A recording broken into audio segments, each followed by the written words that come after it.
স্বাগত ডিবিসি সংবাদে আপনাদের সাথে আছি মৌসুমী শান্তা। ব্যাংক খাতে চলছে সীমাহীন নৈরাজ্য। ভেঙে পড়েছে প্রায় 1/3 ব্যাংকের ঋণ শৃঙ্খলা। ঋণ বিতরণে কেন্দ্রীয় ব্যাংকের নির্ধারিত সীমা অনুসরণ করেনি এসব ব্যাংক। পরিস্থিতি এমন পর্যায়ে গেছে, বেশ কয়েকটি ব্যাংকের ঋণ তাদের আমানতের অঙ্ক ছাড়িয়ে গেছে। ব্যাংক খাতে নজিরবিহীন অনিয়ম, জালিয়াতির কারণে এমন পরিস্থিতি তৈরি হয়েছে বলে মনে করছেন বিশ্লেষকরা। কেন্দ্রীয় ব্যাংকের নীতিমালা অনুযায়ী প্রতি 100 টাকা আমানতের বিপরীতে 87 টাকা ঋণ বিতরণ করতে পারবে প্রচলিত ধারার ব্যাংকগুলো, আর শরিয়াভিত্তিক ব্যাংক বিতরণ করতে পারবে 92 টাকা। বাকি টাকা নিয়মিত লেনদেন সহ অন্যান্য কাজে ব্যবহার করা হয়। 61টি ব্যাংকের মধ্যে 18টি ব্যাংকই এ নিয়ম লঙ্ঘন করেছে। ফলে এসব ব্যাংকের ঋণ শৃঙ্খলা পুরোপুরি ভেঙে পড়েছে। এতে ঝুঁকিতে গ্রাহকের আমানত। যখন ব্যাংকগুলি ফেল করে এটা রাখতে, তার ইম্প্যাক্ট কিন্তু আপনি জানেন ক্যামেলস রেটিংয়ের উপর পড়ে। ক্যামেলসের যে লিকুইডিটি বিষয়টা, সেটা এই বিষয়গুলো দেখে থাকে। অতএব কোনো একটা ব্যাংকের ক্যামেলস রেটিং যখন ফল করে, তখন ব্যাংকগুলি কিন্তু বিভিন্ন ধরনের সমস্যা হয়। বাংলাদেশ ব্যাংকের গত ডিসেম্বর ভিত্তিক প্রতিবেদন পর্যালোচনা করে দেখা যায়, রাষ্ট্রায়ত্ত বেসিক ব্যাংকের আমানত ছিল প্রায় 14,000 কোটি টাকা। ব্যাংকটি ঋণ বিতরণ করেছে 13,000 কোটি টাকা। ফলে ঋণ ও আমানতের হার তথা এডিআর দাঁড়িয়েছে 92% বেশি। নিয়ম অনুযায়ী এডিআর থাকার কথা ছিল 87%। একইভাবে ঋণ সীমা লঙ্ঘন করেছে Janata, AB, IFIC, national, Padma, premier এবং ইউসিবি ব্যাংক। শরিয়াভিত্তিক ব্যাংকগুলোর এডিআর থাকার কথা 92%, কিন্তু এ ধারার প্রায় সবকটি ব্যাংক এডিআর সীমা লঙ্ঘন করেছে। অনেক ব্যাংক 100% ছাড়িয়ে গেছে, অর্থাৎ তাদের ঋণ আমানতের চেয়ে বেশি। তথ্য বলছে, গত ডিসেম্বর শেষে এডিআর লঙ্ঘন করেছে এক্সিম, ফার্স্ট সিকিউরিটি, গ্লোবাল ইসলামী, ইসলামী ব্যাংক, স্ট্যান্ডার্ড, সোশ্যাল ইসলামী এবং ইউনিয়ন ব্যাংক। প্রচলিত ধারার কয়েকটি ব্যাংকের ইসলামী উইন্ডো এডিআর সীমা লঙ্ঘন করে ঋণ বিতরণ করেছে। এর মধ্যে রয়েছে AB, Bangladesh commerce, Bengal commercial ও প্রিমিয়ার ব্যাংক।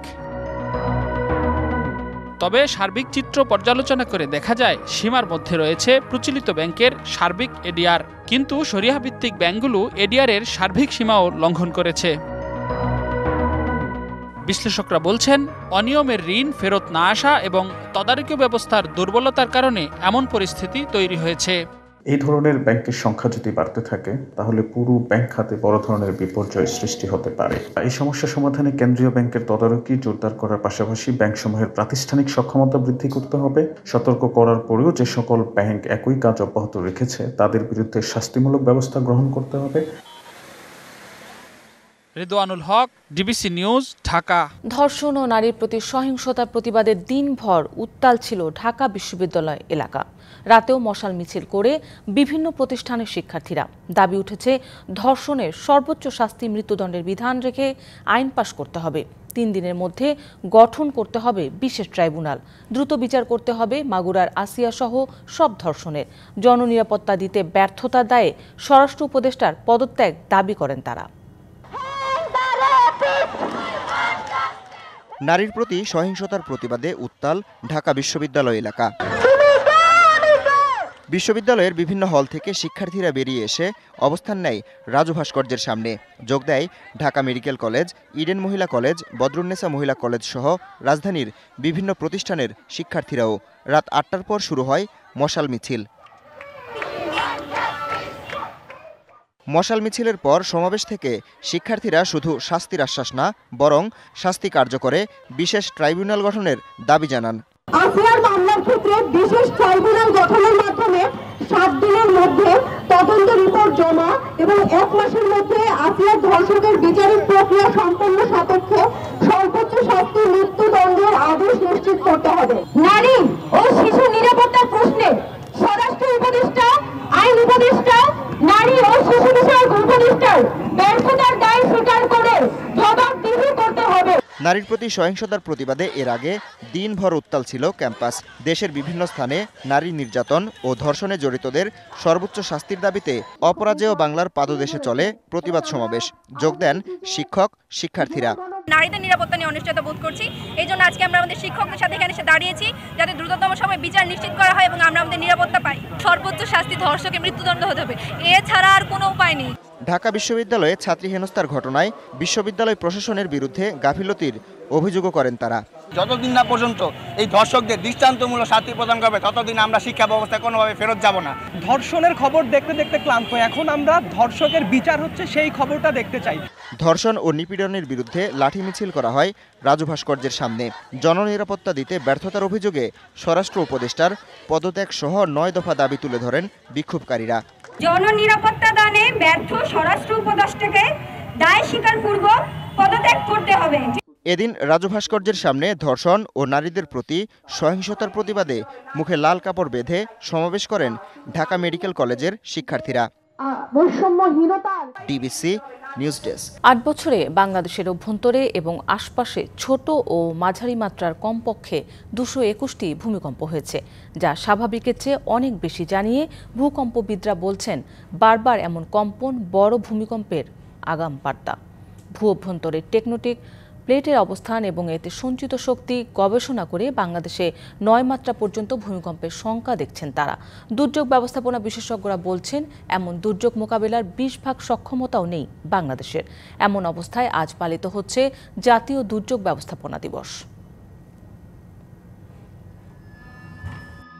গত ৫ই মার্চ দুপুরে রাজধানীসহ দেশের বিভিন্ন এলাকায় অনুভূত হয় ভূকম্পন। মাঝারি মাত্রার এই ভূমিকম্পের উৎপত্তিস্থল ভারত ও মিয়ানমার সীমান্ত এলাকা। গত ১০ দিনে দেশের ভেতরে এবং আশপাশে ছোট ও মাঝারি মাত্রার এমন ভূকম্পন হয়েছে ৪ বার।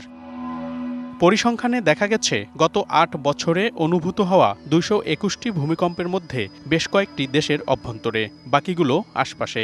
এই হিসাবে দেখা গেছে প্রতি বছরই গড়ে বাড়ছে ভূমিকম্পের সংখ্যা। ২০১৭ সালে যেখানে ছিল ২৮টি, ২০২৪ সালে তা দাঁড়িয়েছে ৫৪টিতে।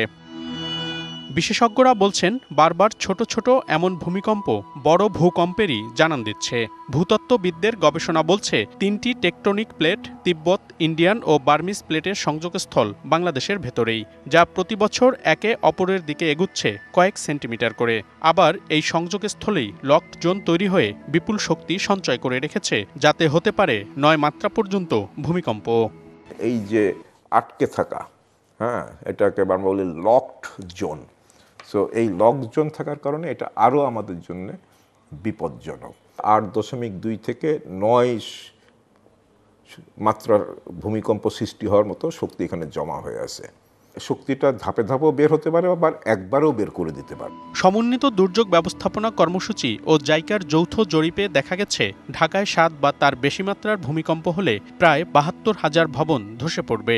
ক্ষতিগ্রস্ত হবে অন্তত ১,৩৫,০০০ ভবন। 50% মধ্যে 25% হচ্ছে ইমিডিয়েট ভ্যাকেন্ট করে দেওয়ার অবস্থায় ছিল, আর বাকি 25% ছিল হচ্ছে মধ্যম ঝুঁকির মধ্যে। রাফলি বলা যায় যে আমাদের হয়তো 50% বিল্ডিং ভালো, কিন্তু আমরা ক্যাটেগরিক্যালি যেটা বলতে চাই যে রেসিডেন্সিয়াল বিল্ডিংয়ের প্যাটার্ন মে বি ডিফারেন্ট। বড় ভূমিকম্পের দুর্যোগের ২০% ব্যবস্থাপনার সক্ষমতাও বাংলাদেশের নেই জানিয়ে দুর্যোগ ব্যবস্থাপনা বিশেষজ্ঞরা বলছেন ভূমিকম্প নিয়ে সচেতনতা এবং ক্ষয়ক্ষতি এড়াতে নানা পরিকল্পনার কথা বলা হলেও বাস্তব পদক্ষেপের অভাব আছে। যদি মেগা সিটি ঢাকা শহরের কথা যদি বলেন, আমরা অবশ্যই রেড জোনের মধ্যে আছি। এগুলো ডেব্রি তৈরি হবে, আর ডেব্রি তৈরি হলে এই ডেব্রিকে সরানোর জন্য যে আমাদের যে প্রস্তুতি যেটা দরকার, তার 20% সক্ষমতা আমাদের এখন পর্যন্ত আমরা তৈরি করতে পারি। ঢাকা শহরকে মোকাবেলা করে ৬০০ জন ফায়ার সার্ভিসের লোক রয়েছে, এবং ৬০০ জন দিয়ে কোনোভাবে এটা মোকাবেলা করা সম্ভব না। এমন অনেক জায়গা আছে যে লোকজন পৌঁছতেই পারবে না, ৯-১০ জনও এখানে পৌঁছতে পারবে না। কমিউনিটি ভলেন্টিয়ার ডেভেলপ করে, কমিউনিটির লোক করে রেস্কিউ করার জন্য, যাতে তারা ট্র্যাপ করলে পরে যারা বেঁচে থাকবে তারা নিজেরাই যেন উদ্ধার পরিচালনা করতে পারে, সেই এটা করতে হবে। এমন দুর্যোগে ক্ষয়ক্ষতি কমাতে পরিকল্পিত ও ভূমিকম্প সহনীয় নগরায়নের উপরই গুরুত্ব দিয়েছেন বিশেষজ্ঞরা। মনিরুল সোহাগ, ডিবিসি নিউজ, ঢাকা। কানাডার নতুন প্রধানমন্ত্রী হিসেবে নির্বাচিত হয়েছেন মার্ক কার্নি। জাস্টিন ট্রুডো স্থলাভিষিক্ত হলেন তিনি। স্থানীয় সময় রবিবার প্রধানমন্ত্রী হিসেবে তার নাম ঘোষণা করে ক্ষমতাসীন লিবারেল পার্টি। এদিন সদস্যদের ভোটে লিবারেল পার্টির ৪ জন প্রার্থীর মধ্যে নতুন নেতা বাছাই করা হয়। এ সময় ১,৩১,৬৭৪টি ভোট পেয়ে জয়ী হন তিনি, আর তার নিকটতম প্রতিদ্বন্দ্বী ক্রিস্টিনা ফ্রিল্যান্ড পেয়েছেন ১১,১৩৪টি ভোট। নির্বাচিত হওয়ার পরপরই কথা বলেছেন মার্কিন প্রেসিডেন্ট ডোনাল্ড ট্রাম্প ট্রাম্পের আরোপিত শুল্ক নিয়ে। বলেন, আমেরিকা কানাডাকে যথাযথ সম্মান না দেখানো পর্যন্ত আমেরিকার বিরুদ্ধে শুল্ক চালু রাখবেন তারা। এছাড়া কানাডা কখনোই যুক্তরাষ্ট্রের অংশ হবে না বলেও হুঁশিয়ারি দেন নতুন এই নেতা। 59 বছর বয়সী মার্ক কানি ব্যাংক অব কানাডার গভর্নর ছিলেন। ডিবিসি সংবাদে এই ছিল এখনকার মতো। ডিবিসি নিউজের সংবাদগুলো পড়তে ভিজিট করুন dbcnews.tv আর ভিজিট করুন ডিবিসির ফেসবুক পেজ এবং ইউটিউব চ্যানেল। ডিবিসির সঙ্গেই থাকুন।